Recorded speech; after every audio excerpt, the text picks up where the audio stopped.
Hello and welcome to SPMIS Academy. Today we will analyze important newspaper articles of 24th June 2021.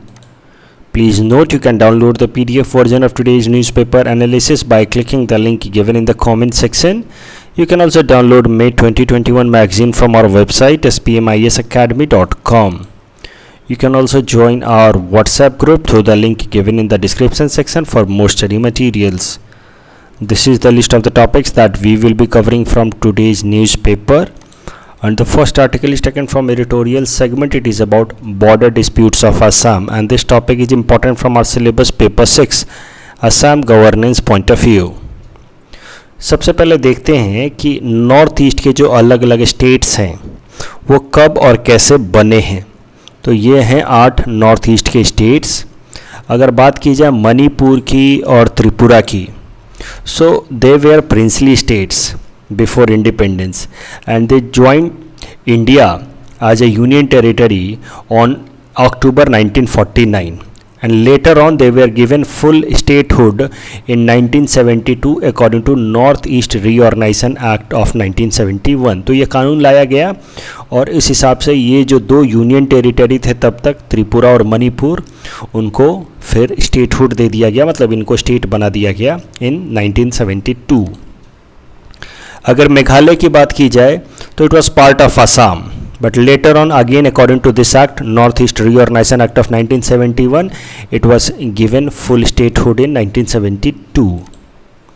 Arunachal Pradesh की बात की जाए तो it was also part of Assam, but it was made a union territory in 1972 and later on given statehood, पूरी तरह से state इसको बनाया गया in 1987.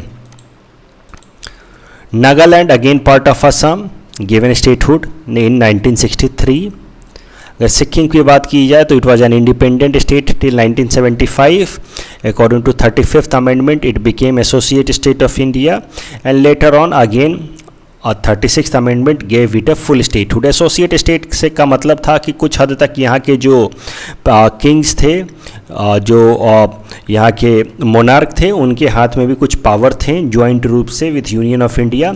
लेकिन फिर वहाँ के लोगों ने बहुत प्रोटेस्ट किया कि हमें एसोसिएट स्टेट का दर्जा नहीं चाहिए, we want to be full state with India, and that is why फिर वहाँ के मोनार्क को मानना पड़ा और अगला अमेंडमेंट किया गया 36th अमेंडमेंट, और उसके साथ ही सिक्किम को एक फुल स्टेट की तरह इंडिया में इंक्लूड कर लिया गया. तो ये हैं अलग अलग नॉर्थ ईस्टर्न स्टेट्स के बनने की कहानी कि कैसे वो स्टेट बने. अब आपको ध्यान से बस यही बात समझनी है कि 4 ऐसे स्टेट हैं, Meghalaya, Nagaland, Arunachal Pradesh and Mizoram. They have been carved out of Assam. Otherwise अगर त्रिपुरा की बात की जाए या मणिपुर की बात की जाए या सिक्किम की बात की जाए तो ये आसाम का हिस्सा नहीं थे. और यही कारण है that since these 4 states Arunachal, Mizoram, Nagaland and Meghalaya have been carved out of Assam, proper demarcation ना होने के कारण, एग्जैक्ट बाउंड्री डिमार्केशन ना होने के कारण इन चारों स्टेट्स के साथ आसाम का बॉर्डर डिस्प्यूट है. अब ध्यान से समझेंगे तो इन्हीं चारों स्टेट के साथ जो पहले कभी आसाम का हिस्सा हुआ करते थे, उन्हीं के साथ अब आसाम का बॉर्डर डिस्प्यूट है. There is no dispute with Tripura, Manipur and Sikkim as far as border dispute with Assam is concerned. तो इन 4 स्टेट्स के साथ बॉर्डर डिस्प्यूट है. एक एक करके इन बॉर्डर डिस्प्यूट्स को लेते हैं. तो असम और मिजोरम का जो बॉर्डर डिस्प्यूट है, ये असम और मिजोरम यहाँ पे एक छोटा सा लगभग 164 किलोमीटर लॉन्ग बाउंड्री शेयर करते हैं इस एरिया में, असम और मिजोरम. और दोनों के बीच में डिस्प्यूट क्या है? असम सरकार कहती है, या असम का ओवरऑल आर्ग्यूमेंट है कि जो गवर्नमेंट ऑफ इंडिया का नोटिफिकेशन है 1933 का, that should be the basis for boundary. और इनफैक्ट अभी की जो मौजूदा बाउंड्री है that is on the basis of government of India notification of 1933. लेकिन मिजोरम क्या कहता है? मिजोरम कहता है कि ये जो 1933 के टाइम में ब्रिटिशर्स गवर्नमेंट ने जो ये नोटिफिकेशन रिलीज करके मिजोरम और असम के बीच की बाउंड्री डिसाइड की थी, that was done without consulting people of Mizoram. तो हमारे साथ तो कंसल्ट किया नहीं था ब्रिटिशर्स ने, इस कारण से 1933 वाला नोटिफिकेशन हम नहीं मानेंगे. तो बाउंड्री मिजोरम और असम के बीच में डिसाइड होना चाहिए on the basis of British eastern frontier regulation act of 1875. तो ब्रिटिशर्स का एक कानून था इसके पहले, 1933 के नोटिफिकेशन से पहले 1875 में ब्रिटिशर्स का एक कानून था और इस कानून को के हिसाब से बाउंड्री सेटल की गई थी मिजोरम और असम के बीच में। This law, British eastern frontier regulation act of 1875 was brought as a result of agreement between Lushai chief, यहाँ पे लुसाई हिल्स हुआ करते थे मिजोरम के और अभी भी हैं, तो लुसाई हिल्स के चीफ सुवाक पुलाला के साथ अग्रीमेंट साइन किया था ब्रिटिश सरकार ने। उसके हिसाब से जो यहाँ पे बाउंड्री सेट की गई थी वो माना जाना चाहिए। इतना डिटेल में याद मत रखो, बस आप इतना समझो कि मौजूदा जो बाउंड्री है वो सरकार, गवर्नमेंट ऑफ इंडिया नोटिफिकेशन 1933 के हिसाब से है।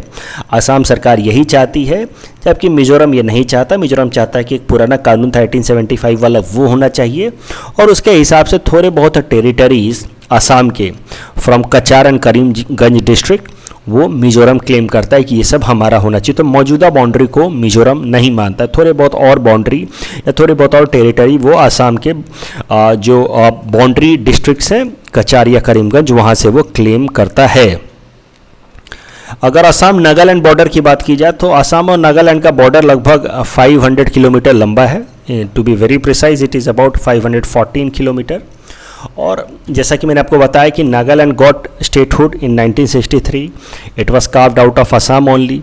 तो नागालैंड कैसे बनाया गया? तो देखिए यहाँ पे हैं नागा हिल्स। तो नागा हिल्स वाले एरिया जो पहले असम का हिस्सा हुआ करते थे, या नॉर्थ ईस्ट फ्रंटियर एजेंसी जो उस टाइम में अरुणाचल प्रदेश का नाम हुआ करता था, उसका हिस्सा हुआ करता था। तो कुछ एक पार्ट इस एरिया का नेफा, नॉर्थ ईस्ट फ्रंटियर एजेंसी का पार्ट था और कुछ एक आसाम का पार्ट था जो नागा हिल्स में आते थे। तो नागा हिल्स के लोगों का अपना कल्चर अलग था, ट्रेडिशन अलग था, और इसी को ध्यान में रखते हुए नागा हिल्स वाले एरिया को एक अलग स्टेटहुड दे दिया गया 1963 में, जिसको नाम दिया गया नागालैंड। लेकिन फिर बाउंड्री डिमार्केशन प्रॉपर तरीके से ना होने के कारण डिस्प्यूट रह गया असम और नागालैंड के बीच में। सेंट्रल गवर्नमेंट ने 2 कमीशंस भी बनाए। 1971 में सुंदरम कमीशन बनाया गया था in order to settle a border dispute between Assam and Nagaland. 1985 में शास्त्री कमीशन बनाया गया था to settle border dispute between Assam and Nagaland. But ये दोनों ही कमीशन के जो भी रिकमेंडेशंस थे वो नागालैंड ने मानने से इनकार कर दिया, और इसी कारण से ये border dispute between Assam and Nagaland is yet to be resolved, और अब ये मामला सुप्रीम कोर्ट में पड़ा है। तो नागालैंड और असम के बीच का जो बॉर्डर डिस्प्यूट है, now it is being adjudicated by supreme court. एक बात आपको ध्यान से समझनी है, या आपने इंडियन पॉलिटी में भी पढ़ रखा होगा, कि अगर 2 स्टेट्स के बीच में कोई डिस्प्यूट हो जाता है, किसी भी तरह का डिस्प्यूट इंक्लूडिंग बॉर्डर डिस्प्यूट, या फिर सेंटर या स्टेट के बीच में कोई डिस्प्यूट हो जाता है, तो that is an original jurisdiction of supreme court. यानी कि ये मामला सिर्फ सुप्रीम कोर्ट में ही डिस्कस हो सकता है, किसी और कोर्ट में डिस्कस नहीं हो सकता। आप इसमें आपको एक बात और ध्यान होगा कि ये जो डिस्प्यूट है इसमें वाटर डिस्प्यूट इंक्लूडेड नहीं है। वाटर डिस्प्यूट को छोड़ करके, इंटर स्टेट वाटर डिस्प्यूट को छोड़ करके, अगर 2 स्टेट्स के बीच में कोई भी डिस्प्यूट हो जाता है इंक्लूडिंग टेरिटोरियल डिस्प्यूट जो इस पर्टिकुलर केस में है, तो that matter has to be adjudicated by the Supreme Court and it is its original jurisdiction. Original jurisdiction means the matter will be only decided only by the Supreme Court, not by any other court of India. अगर Assam Meghalaya border की बात की जाए तो ये लगभग 884 kilometre लंबा है। ध्यान से देखिए, असम और मेघालय का बॉर्डर 884 किलोमीटर लंबा है, जबकि असम और अरुणाचल प्रदेश का बॉर्डर जो है 804 किलोमीटर लंबा है। देख के आपको उल्टा लगेगा, इसलिए यहाँ पे गलती हो सकती है एग्जाम में, इसलिए इस पे ध्यान दीजिए। आपको देख करके लगेगा कि असम और अरुणाचल का बॉर्डर ज़्यादा लंबा है, लेकिन अगर फिगर की बात की जाए तो असम और Arunachal border is only 804 kilometre long, जबकि असम और मेघालय का बॉर्डर इज़ 884 किलोमीटर लॉन्ग। यहाँ पे मैंने डाटा भी दे रखा है असम सरकार के वेबसाइट से, government of Assam border protection and development, directorate of border protection and development website से। वहाँ पे आप देख सकते हैं कि असम और अरुणाचल का जो बॉर्डर है उसकी लेंथ है 804 किलोमीटर, जबकि असम और मेघालय का बॉर्डर है उसकी लेंथ है 884 किलोमीटर। तो असम मेघालय का जो बॉर्डर है वो सबसे लॉन्गेस्ट है as far as inter state border length of Assam is concerned. Meghalaya को स्टेटहुड मिला carved out from Assam in 1972, और 12 ऐसे लोकेशंस हैं जहां पे असम और मेघालय के बीच में बॉर्डर डिस्प्यूट्स हैं। अगर असम और अरुणाचल की बात की जाए तो जैसा कि मैंने आपको बताया, अरुणाचल प्रदेश गॉट स्टेटहुड इन 1987, और तब से लेकर के बॉर्डर डिस्प्यूट्स चल रहे हैं असम और अरुणाचल के बीच में, and the matter of border dispute between Assam and Arunachal is lying in the supreme court. तो ये दो स्टेट्स के साथ जो मैटर है वो सुप्रीम कोर्ट में डिसाइड किया जा रहा है, नागालैंड और अरुणाचल के साथ, जबकि मेघालय और मिजोरम के साथ जो बॉर्डर डिस्प्यूट है अभी ये सुप्रीम कोर्ट में नहीं पहुंचा है। अब इस सॉल्यूशन क्या हो सकता है? ये जो इतने सारे बॉर्डर डिस्प्यूट्स हाल फिलहाल में हम देख रहे हैं असम के साथ, इसके पीछे का कारण तो हम समझ गए। कारण है कि असम स्टेट से बनाए गए हैं लेकिन प्रॉपर डिमार्केशन नहीं हुआ है। सॉल्यूशन क्या हो सकता है? तो there can be 3 steps solution, एक के बाद एक हम स्टेप ले सकते हैं। तो सबसे पहला स्टेप लिया जा सकता है मिनिस्ट्री ऑफ डोनर, जो नॉर्थ ईस्ट के लिए एक स्पेशल सेंट्रल गवर्नमेंट की मिनिस्ट्री है, development of north east region, उसको एक एमिकेबल सॉल्यूशन फाइंड करने की कोशिश करनी चाहिए। ये जो नॉर्थ ईस्ट के स्टेट्स हैं के गवर्नमेंट्स हैं उनको मिला करके बिठा करके साथ में बातचीत करनी चाहिए ताकि कोऑर्डिनेशन से सॉल्यूशन निकल जाए। Otherwise this matter should B jointly taken up in north east council. और अगर यहाँ भी बात नहीं बनती है, ना मिनिस्ट्री ऑफ डोनर रिजॉल्व कर पाता है ना नॉर्थ ईस्ट काउंसिल रिजॉल्व कर पाती है, then of course the final step is that the matter should be adjudicated by the supreme court. इस टॉपिक के बेसिस पे हमने आपको ये प्रैक्टिस क्वेश्चन दे रखा है। You can attempt this question and you can submit the answer in the comment section.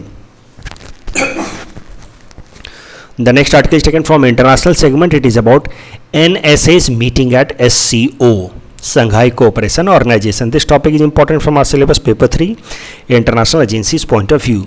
अब देखिए SCO क्या है, इसके कौन कौन से मेंबर्स हैं, ये तो मैं पहले भी कई दफ़ा न्यूज़पेपर एनालिसिस में करा चुका हूँ, लेकिन एक बार फिर से SCO से रिलेटेड नया डेवलपमेंट हुआ है, इसलिए ब्रीफली रिवाइज कर लेते हैं SCO के बारे में and then we will see the current development. SCO it's a permanent inter governmental organisation, मतलब दुनिया के 8 ऐसे देश हैं जिन्होंने मिल करके एक ऑर्गेनाइजेशन बनाया है SCO, Shanghai cooperation organisation. It was created in 2001 और उस टाइम में बस इसके 5 मेंबर्स थे, चाइना, कजाकिस्तान, किर्गिस्तान, रसिया, तजाकिस्तान, उज्बेकिस्तान टोटल। बाद में 2017 में इंडिया और पाकिस्तान को SCO में ऐड किया गया है। तो अब इसके टोटल 8 मेंबर हो चुके हैं। India and Pakistan were the late joiners, they joined SCO in 2017। तो इस SCO में इंडिया की एंट्री की गई on insistence of Russia, India was given entry. तो इंडिया को बैलेंस करने के लिए फिर चाइना ने पाकिस्तान की एंट्री कराई एट SCO। SCO के अंदर एक रीजनल प्लेटफॉर्म भी है, इस प्लेटफॉर्म का नाम है regional anti terrorist structure rats. Rats को इसीलिए बनाया गया है ताकि इस एरिया में, सेंट्रल एशिया में टेररिज्म को, एक्सट्रीमिज्म को काउंटर किया जा सके। तो प्रीलिम्स में आपसे सीधा सीधा पूछा जा सकता है कि rats an anti terrorist structure is created under which of the following international organization, and your options might be United Nations, G7, G20, SCO. The correct answer will be SCO. तो ये तो हम पहले भी 3-4 दफ़ा न्यूज़पेपर में देख ही चुके हैं। मुझे लगता है इसी महीने, जून महीने में ही 3 जून को मैंने SCO के बारे में कराया था। अब करंट न्यूज़ देखते हैं SCO से रिलेटेड जो हाल फिलहाल में डेवलपमेंट हुए हैं। SCO के जो मेंबर कंट्रीज़ हैं, इन मेंबर कंट्रीज़ के नेशनल सिक्योरिटी एडवाइजर्स की मीटिंग हुई है रिसेंटली एट दुशानबे इन तजाकिस्तान। यहाँ आप देख सकते हैं कि SCO कंट्रीज़ के जो नेशनल सिक्योरिटी एडवाइजर्स हैं उनकी मीटिंग हुई है। हमारे देश से अजीत डोवाल साहब ने इंडिया को रिप्रेजेंट किया। इस मीटिंग में अलग अलग मुद्दे पे बात हुई, इंटरनेशनल टेररिज्म पे, एक्सट्रीमिज्म पे, सेपरेटिज्म पे। खासकर फोकस किया गया कि कैसे अफ़गानिस्तान से जब US फोर्सेज एक बार निकल आएंगे तो कैसे अफ़गानिस्तान के अंदर स्टेबिलिटी लानी है, उस पर भी विचार किया गया। ऑफ कोर्स कुछ खास कंक्लूसिव आउटकम नहीं था इस SCO NSA मीटिंग का, बट फिर भी डेवलपमेंट्स हुए हैं तो हमें जानना चाहिए। इस मीटिंग में एक और चीज़ हुई, इंडिया और पाकिस्तान के जो नेशनल सिक्योरिटी एडवाइजर्स हैं उनकी बायलैटरल मीटिंग भी हुई।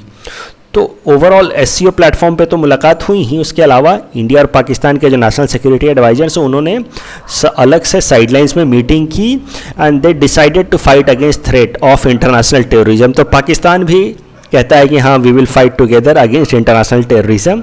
सो again this is not a major outcome, it is just a hogwash. लेकिन हाँ, आप लिख सकते हैं कहीं पे कि हाल फिलहाल में इंडिया पाकिस्तान के बीच में एक पॉजिटिव आउटकम देखा गया, where NSAs of 2 countries committed together to fight against international terrorism. The next article is again taken from international segment. It is about Olympics Day. और यहाँ से जो सवाल हो सकता है एटमैक्स प्रीलिम्स में पूछा जा सकता है, डोंट थिंक कि मेंस में इस पे सवाल आएगा। ओलंपिक गेम्स के बारे में समझते हैं। तो देखिए, माना जाता है कि Olympic games started in 776 BC and it started on Mount Olympus of Greece in honour of Greek god Zeus. तो काफ़ी एंशियंट ज़माने से ओलंपिक गेम्स खेला जा रहा है ग्रीस के अंदर, ऐसा माना जाता है। और ये जो माउंट ओलंपिया से इस खेल की शुरुआत हुई थी। Mount Olympia is highest mountain in Greece. तो माउंट ओलंपस पे ये खेल खेलना शुरू किया गया। Mount Olympus is in Greece, यहाँ आप देख सकते हैं माउंट ओलंपस ग्रीस में है। और माना जाता है कि 776 BC में ये खेल शुरू किया गया in honour of Greek god Zeus. अब ये तो एंशियंट बातें हैं, अब कितना सही है कितना गलत है ये तो हम नहीं जानते, लेकिन जो मॉडर्न ओलंपिक गेम्स हैं इनका नाम इसी ओलंपिया या माउंट ओलंपस से लिया गया है। और modern Olympic games started on 23 June 1894 from Paris. और उसके बाद से फैसला लिया गया कि हर 4 साल पे मॉडर्न ओलंपिक गेम्स कराए जाएंगे। आपको पता है हर 4 साल पे ओलंपिक गेम्स कराए जाते हैं। तो पिछला ओलंपिक गेम्स 2020 में होने वाला था जापान में, लेकिन कोविड के कारण टल गया। तो इस बार 2021 में वो ओलंपिक गेम्स कराए जाएंगे जापान के अंदर। ओलंपिक का अगर फ्लैग की बात की जाए तो आपने ज़रूर देख रखा होगा इस तरह का फ्लैग, वो वाइट कलर का होता है, वाइट सिल्क से बना हुआ। इसके ऊपर 5 इस तरह के रिंग्स होते हैं अलग अलग कलर के। यहाँ पे हो सकता है आपसे पीटी में सवाल बन जाए। ये जो 5 रिंग हैं वो 5 कॉन्टिनेंट्स को रिप्रेजेंट करते हैं। तो ये जो ब्लू रिंग है इट रिप्रेजेंट्स यूरोप, ये जो ब्लैक रिंग है इट रिप्रेजेंट्स अफ्रीका, ये जो रेड रिंग है it represents both north and south America, yellow ring represents Asia, कि जो ग्रीन रिंग है it represents Australia and New Zealand. अगर ओलंपिक गेम्स की बात की जाए तो ओलंपिक गेम्स 2 तरीके के होते हैं, summer Olympic games and winter Olympic games. दोनों 4-4 साल पे होते हैं, लेकिन इनके बीच में 2 साल का अंतराल होता है। मतलब 2018 में हुए विंटर ओलंपिक गेम्स, तो समर ओलंपिक गेम्स होने वाले थे 2020 में। फिर 2022 में होंगे विंटर ओलंपिक गेम्स, तो समर ओलंपिक गेम्स होंगे 2024 में। इस तरीके से हर 4 साल के अंतराल पे समर और विंटर ओलंपिक गेम्स होते हैं। लेकिन जो समर ओलंपिक गेम्स होता है वो लार्जर होता है, इसमें ज़्यादा कंट्रीज पार्टिसिपेट करते हैं, ज़्यादा एथलीट्स पार्टिसिपेट करते हैं। इसीलिए it is considered to be the summer Olympic game is considered to be the real Olympic और द मोस्ट पॉपुलर ओलंपिक। अब करंट न्यूज़ पे आ जाते हैं, करंट ओलंपिक डे पे आ जाते हैं। देखिए, कल जो बीता हुआ दिन था 23 June, it is celebrated as Olympics day. और ओलंपिक्स डे बनाने के पीछे कारण भी है, क्योंकि इसी दिन 23 जून 1894 को मॉडर्न ओलंपिक्स डे की शुरुआत हुई थी। मॉडर्न ओलंपिक्स की शुरुआत हुई थी on this particular day 23 June, and that is why this is celebrated as Olympics day 23 June. इस साल ओलंपिक्स गेम होने वाले हैं, तो शायद से आपसे प्रीलिम्स में पूछ ले ओलंपिक्स डे किस दिन होता है, तो इसका ध्यान रखना। इस टॉपिक के बेसिस पे हमने आपको ये प्रैक्टिस क्वेश्चन दे रखा है। You can attempt this question and you can submit the answer in the comment section. The next article is taken from national segment. It is about judges recusal from a case, and ideas discussed here are important for our syllabus paper 5 ethics and integrity point of view. So current पहले event समझते हैं। देखिए, justice Indira Banerjee and Justice Anirudh Bose of Supreme Court, they recused themselves from hearing a case related to West Bengal. तो waste Bengal से related एक case था और ये केस पहुंचा सुप्रीम कोर्ट में, और सुप्रीम कोर्ट में फिर 2 सुप्रीम कोर्ट के जजेस जो वेस्ट बंगाल से हैं, जस्टिस इंदिरा बनर्जी और जस्टिस अनिरुद्ध बोस, उन्होंने इस मामले को से अपने आप को रिक्यूज कर लिया। तो ये मामला वेस्ट बंगाल का था और ये दोनों वेस्ट बंगाल से ही थे, इसलिए इन्होंने अपने आप को इस केस से रिक्यूज कर लिया। रिक्यूजल मतलब क्या होता है? विड्रॉल ऑफ ए जज फ्रॉम अ पर्टिकुलर केस। उन्होंने ये केस सुनने से इनकार कर दिया, बोला हम नहीं सुनेंगे, किसी और जज को बिठा लो और उनसे ये मामला सुनवाओ। तो समझते हैं कि आखिर वाई जजेज रिक्यूज फ्रॉम ए केस, आखिर जजेस किसी भी केस से अपने आप को वापस क्यों लेते हैं? तो जब भी जजेस को ऐसा लगता है कि अगर इस पर्टिकुलर केस में वो अपना जजमेंट देते हैं तो लोगों को ऐसा लग सकता है कि ये जजमेंट में कुछ ना कुछ बायसनेस है, इस ऐसे केसेस में जजेस अपने आप को रिक्यूज कर लेते हैं। तो देखिए, जैसे कि जस्टिस इंदिरा बनर्जी और जस्टिस अनिरुद्ध बोस दोनों वेस्ट बंगाल से हैं, इन्होंने फिर ये वेस्ट बंगाल का केस सुनने से इनकार कर दिया, अपने आप को रिक्यूज कर लिया, क्योंकि उनको लगा कि अगर हम कुछ भी जजमेंट देंगे तो लोगों को ऐसा लगेगा कि कहीं ना कहीं हमने मोटिवेटेड तरीके से किसी ना किसी वेस्टेड इंटरेस्ट में या बायस तरीके से अपना जजमेंट सुनाया है. People might think in that manner because there is conflict of interest. हम हैं वहीं के, तो कहीं ना कहीं लोग इस तरह के कंजेक्चर्स लगा सकते हैं. दैट इज़ वाई जजेस recuse themselves from hearing this particular case. अब रिक्यूजल को लेकर के देखिए, कोई फॉर्मल स्ट्रक्चर नहीं है, कैसा कोई भी नियम नहीं है कि रिक्यूजल कैसे होना चाहिए. There is no formal rules of the government regarding recusals. लेकिन हाँ, जजेज को जब भी लगता है कि उनके जजमेंट को बायसनेस की नज़रों से देखा जा सकता है, उस पर्टिकुलर केस में वो अपने आप को रिक्यूज़ कर सकते हैं. जैसे इस पर्टिकुलर केस में 2 जजेज ने रिक्यूज़ कर लिया. अब ये रिक्यूजल का जो कॉन्सेप्ट है, ये कहाँ इस्तेमाल होगा मेंस आंसर राइटिंग में, ये समझिए. देखिए, एथिक्स एंड इंटीग्रिटी में इसका बहुत अच्छा इस्तेमाल किया जा सकता है केस स्टडी सॉल्व करने वक्त. केस स्टडी एक इस तरह का ऑलरेडी पूछा जा चुका है, मैं शॉर्ट में दे रहा हूँ, लेकिन ये केस स्टडी ऑलरेडी यूपीएससी में पूछ चुका है, अब एपीएससी में भी आएगा. तो केस स्टडी ध्यान से समझिए क्या था. You are a district collector in a district. An appointment is to be made in your office for a cyber cell head. Your husband is a software engineer, he applies for the post. You are the member of appointment committee. What options do you have? तो अब आपके husband आपके husband apply कर रहे हैं उस post के लिए, चूंकि वो सॉफ्टवेयर इंजीनियर हैं. आपके ऑफिस के अंदर एक आईटी सेल हेड का या साइबर सेल हेड का पोस्ट खाली है. अब आपको अपॉइंटमेंट करना है. आप अपॉइंटमेंट कमेटी के मेंबर हैं या चेयरमैन हैं, आप साथ ही साथ जिले के डिस्ट्रिक्ट कलेक्टर भी हैं. अब आप क्या करेंगे? यहाँ पे कहीं ना कहीं आप अपने हस्बैंड को मेरिट पे भी अपॉइंट करती हैं, तब भी लोगों को लगेगा कि आपने बायसनेस दिखाया है. चूँकि वो आपके हस्बैंड हैं, इसलिए आपने उनको अपॉइंट कर लिया है. तो what options do you have में आप लिख सकते हैं कि I have 3 options. Following options I have. पहला, I will select my husband for the post if he is most suitable candidate. मैं बिना किसी चीज़ की चिंता किए हुए अगर मुझे लगता है कि वो सबसे सुटेबल कैंडिडेट है तो मैं इनको चुन लूँगी. लोग क्या सोचेंगे उससे मुझे फ़र्क नहीं पड़ना चाहिए. दूसरा ऑप्शन क्या है कि I will reject him from appointment since it will create a sense of biases amongst other candidates. अगर मैं उनको चुन लेती हूँ तो कहीं ना कहीं बाकी कैंडिडेट्स को लगेगा कि उनके साथ ज्यादती हुई है, इनजस्टिस हुआ है, तो इस कारण से मैं उनको अपॉइंट नहीं करूँगी. तीसरा ऑप्शन हो सकता है I will recuse myself from the appointment committee and request other members of the appointment committee to follow the due process. कि मैं अपने आप को इस प्रोसेस से बाहर ले लूँगी और बाकी मेंबर्स को बोलेंगे कि आप जज कीजिए कि ये पर्सन, ये जो मेरे हस्बैंड हैं, कितने क्वालिफाइड हैं, कितने सुटेबल हैं इस पर्टिकुलर पोस्ट के लिए. अगर ये सुटेबल हैं, ड्यू प्रोसेस फॉलो कीजिए और उसके बाद इनको अपॉइंट कीजिए. तो ये 3 ऑप्शंस लिखेंगे आप कि मेरे पास ये 3 ऑप्शंस हैं. उसके बाद आप ये भी लिख सकते हैं माई स्टेप, मैं क्या करूँगी. तो आपको इन तीनों में से कोई एक पर्टिकुलर स्टेप बताना भी होगा कि मैं कौन सा स्टेप लूँगी. तो मेरे हिसाब से you should write that I will take step 3. आपको तीसरा स्टेप लेना चाहिए, I will recuse myself. और उसके बाद आपको अपने स्टेप का जस्टिफिकेशन भी देना है. जस्टिफिकेशन में कैसा जस्टिफिकेशन आप लिख सकते हैं कि this is the most balanced approach. पहले केस में there is always sense of injustice. पहले केस में आप लेते हैं अगर पहला स्टेप तो बाकी कैंडिडेट्स को लग सकता है कि उनके साथ इनजस्टिस हुआ. अगर दूसरा स्टेप आप लेते हैं तो आपके हस्बैंड को लग सकता है कि उनके साथ इनजस्टिस हुआ, he has been rejected just because he is your husband.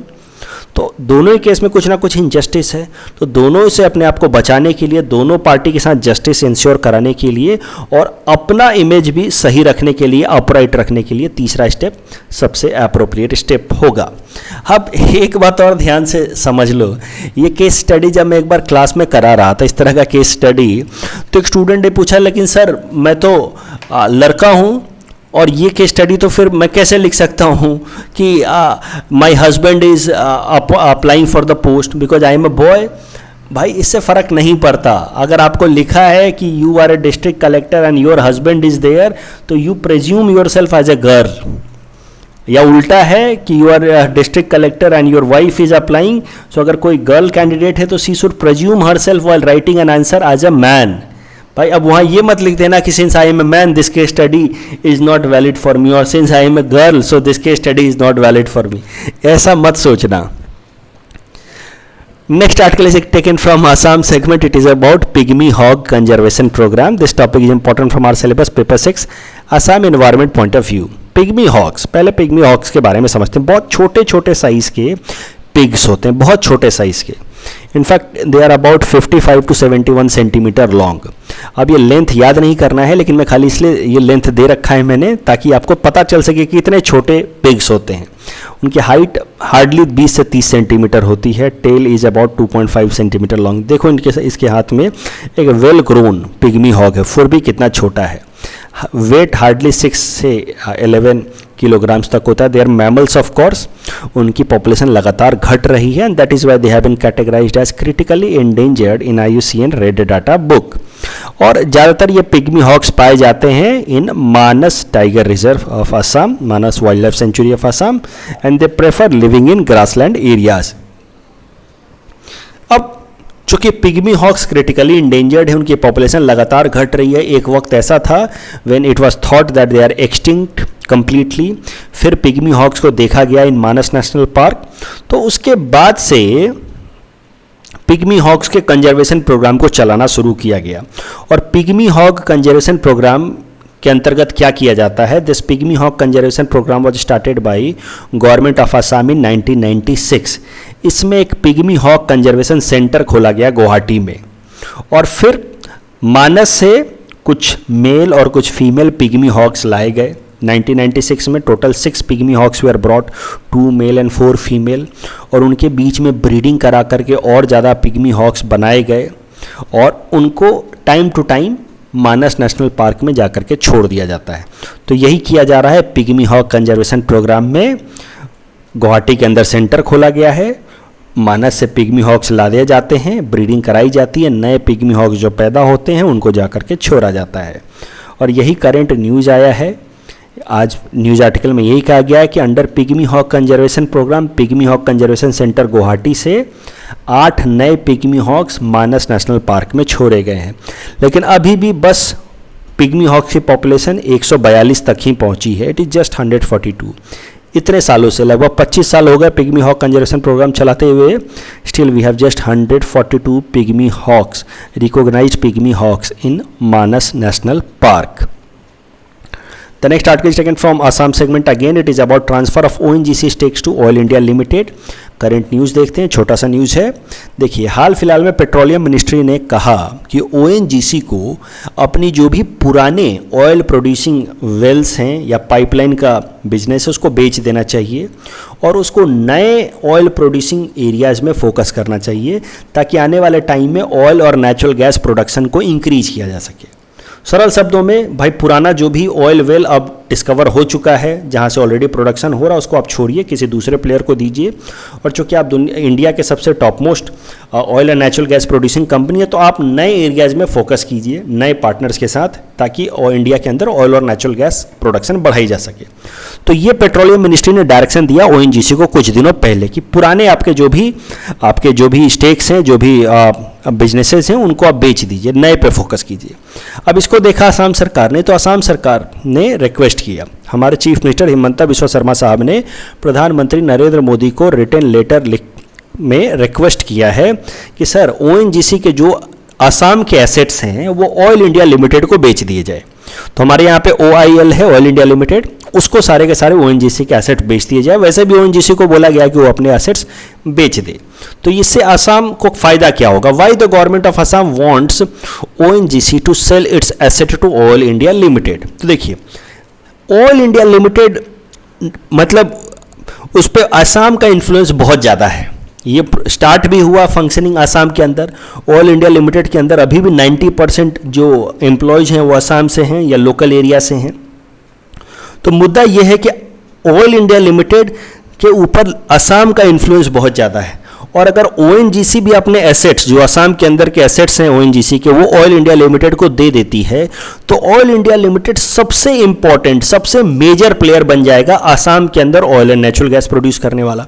तो मतलब अनडिवाइडेड तरीके से फोकस्ड होकर के ऑयल इंडिया लिमिटेड आसाम के अंदर oil and natural gas production पे फोकस कर सकता है, और इससे ऑयल इंडिया लिमिटेड को तो फ़ायदा होगा ही होगा, आसाम को भी फ़ायदा होगा। जो हमारे यहाँ की नेचुरल गैस हैं, ऑयल हैं, वो और बेहतर तरीके से एक्सप्लॉइट हो पाएंगी, प्लस एसएमईज यूथ को फ़ायदा होगा, यहाँ पे और ज़्यादा लोकल एम्प्लॉयमेंट जनरेट होगी, ऐसा मानना है असम सरकार का। तो मतलब एक बार फिर मैं बता रहा हूँ, ओएनजीसी तो देखिए कैसा है कि थोड़ा कॉस्मोपॉलिटन कंपनी है, पूरे इंडिया भर के लोग हैं उसमें, तो लेकिन ओएनजीसी अगर अपना एसेट ओआईएल को बेच देती है तो ओआईएल बहुत ज़्यादा उसमें एसएमईज कल्चर है, वहाँ के 90% एम्प्लॉयज़ तो इसी रीजन से हैं, तो कहीं ना कहीं ओआईएल के पास ओएनजीसी के सारे एसेट्स आ जाएंगे, तो असम के अंदर जो सबसे टॉप मोस्ट कंपनी हो जाएगी ऑयल एंड नेचुरल गैस के लिए हो जाएगी ओआईएल, और वो फिर जब नए अपॉइंटमेंट्स करेगी नए बिजनेसेस के लिए तो ज़्यादातर असमीज यूथ को करेगी, तो असमीज यूथ के लिए एम्प्लॉयमेंट जनरेशन में फ़ायदा मिलेगा। ऐसा उम्मीद करके हमारे चीफ मिनिस्टर साहब ने रिक्वेस्ट किया प्रधानमंत्री मोदी को कि आप ऑयल इंडिया लिमिटेड को ओएनजीसी के स्टेक्स दिलवा दें। अभी next topic is Peter Pan syndrome. एक एग्ज़ाम पॉइंट ऑफ व्यू से मुझे इम्पोर्टेंट नहीं लगा, बट फिर भी आज के न्यूज़पेपर में आया है और मुझे अच्छा लगा, तो मैंने सोचा कि इसके आपको डिस्कस कर लेता हूँ आपके साथ। एक आपको वर्ड भी मिल जाएगा, पीटर पैन सिंड्रोम। तो समझते हैं क्या है पीटर पैन सिंड्रोम। देखिए पहले कॉन्टेक्स्ट समझते हैं, फिर समझेंगे कि क्या है पीटर पैन सिंड्रोम। तो a 23-year-old man was romantically involved with a 14-year-old girl। ये न्यूज़ है, ठीक है, they were in a relationship with consent, कोई जोर ज़बरदस्ती नहीं थी, लेकिन जब गर्ल के फैमिली वालों को पता चला कि अच्छा इस तरह का रिलेशनशिप था, तो उन्होंने रेप का केस लगा दिया इस मैन के अगेंस्ट। और चूंकि this girl is a teenager, she is a minor, तो अब ये रेप केस बनता भी है, लीगली एक रेप केस बनता भी है इस मैन के खिलाफ, और फिर इस आदमी के खिलाफ एक स्पेशल कोर्ट में केस डाल दिया गया कि भाई this man has been engage in rape. और वो बात अलग है कि these two people were engaged with themselves in with consent, they were in relationship with consent. अब ये इंसान जो 23 साल वाला इंसान है, इसको जब कोर्ट में रखा गया, स्पेशल कोर्ट में, और इससे जब पूछा गया कि why you have been engaging in to such activity, तो ये कहता है कि सर, जज को कहता है कि sir I have been suffering from Peter Pan syndrome, sir मैं पीटर पैन सिंड्रोम से गुजर रहा हूँ। और सब कुछ सोचने समझने के बाद ये जो स्पेशल कोर्ट है, इसने इस इंसान को अभी के लिए तो बेल भी दे दिया है, माना कि भाई ठीक है, दे were in relationship with consent, तो इसमें कोई रेप का केस नहीं बनता, अभी के लिए बेल भी दे दिया है। अब समझते हैं कि ये पीटर पैन सिंड्रोम है क्या। देखिए Peter Pan syndrome is living life care free, finding responsibilities challenging in adulthood and basically never growing up. तो ऐसे लोग जिनकी उम्र हो रखी है, जिनको अब जिम्मेदारियां अपनी समझनी चाहिए, बट फिर भी वो ना समझना चाहते हैं, बच्चों की तरह बिहेव करते हैं, वैसे लोगों को कहा जा सकता है कि they are suffering from Peter Pan syndrome. वैसे WHO ने इस तरह का कोई भी मेंटल सिंड्रोम अभी तक आइडेंटिफाई नहीं किया। There is no such legal health disorder known as Peter Pan syndrome. ये खाली वर्ड चलता है कि भाई जो आदमी इररिस्पॉन्सिबल दिखे बोले this man is suffering from Peter Pan syndrome, लेकिन ये अभी तक कोई मेंटल हेल्थ डिसऑर्डर की तरह इसको आइडेंटिफाई नहीं किया गया है। लेकिन कुछ हेल्थ एक्सपर्ट्स मानते हैं कि हाँ ये भी एक तरह का मेंटल डिसऑर्डर है।